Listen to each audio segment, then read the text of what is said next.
After a gorgeous weekend, it looks like conditions are going to start out pretty nice this week, too, with some mild days and some fairly cool nights, and no rainfall across Acadiana. Even though we're still in that drought situation, we're still watching the floodwaters coming down the Mississippi River and being diverted by the Morganza spillway. So any additional rainfall over the next couple of weeks may be a problem on some of the floodways and the rivers, but right now we're not seeing a whole lot of organized precip across the Deep South. Now, over in Simmsport, still expected to crest about 45.5 feet. That would be below flood stage. Melville is forecast to run up to about 36 feet, again also below flood stage. Krotz Springs up to 32. That's going to be about 5 feet below flood stage. Then you get farther to the south where the Morganza is going to have more of an impact. Butte La Rose expected to crest at 27 feet, but this is with a 20% flow out of the Morganza spillway. If it goes up to 50%, we could see the forecast climb to around 29 feet. Now, as far as Miette Point, we're looking at stage right now just under 12.5, expected to crest at 17.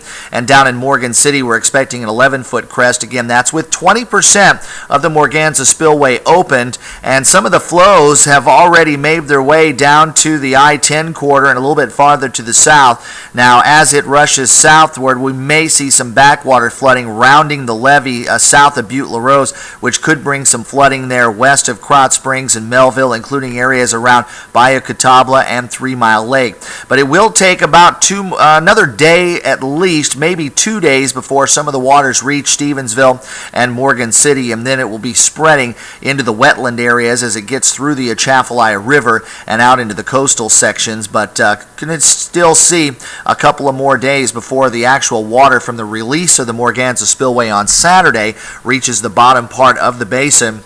Now, again, this is when the water will arrive, not the maximum times. That's going to take a couple of weeks still for that water to fill in. Upper level low over the middle part, or the northeastern part of the country, kind of a break off upper level low moving across the Atlanta area. That could throw a few clouds back in our direction later this afternoon, but I think most of the cloud cover will stay over Mississippi and parts of southeastern Louisiana. Expect mostly sunny skies and dry conditions across the region today. After a start in the 60s, we're climbing into the mid-70s and should top out in the upper 70s today. Tonight, skies remaining mostly clear. It will be comfortably cool. Most of the area falling into the 50s with some 40s across central Louisiana. Tomorrow, good amount of sunshine again, with high temperatures climbing back to near 80 degrees. So up to 78 today. Overnight, falling back to around 52 under clear skies. And the outlook for Tuesday, sunny and mild with a high back to 80 degrees. And as we round out the week, we'll see warmer and more humid conditions into Thursday and Friday, with temperatures in the upper 80s, and could see a stray shower or thunderstorm in the forecast, with the daytime heating over the weekend with high temperatures back to around 90 degrees. So we'll continue to monitor the river stages. Of course, you can get the latest information on KATC.com, or you can also look at our KATC Facebook page. I'm meteorologist Dave Baker in the Storm Team 3 Weather Lab. Thanks for visiting KATC.com.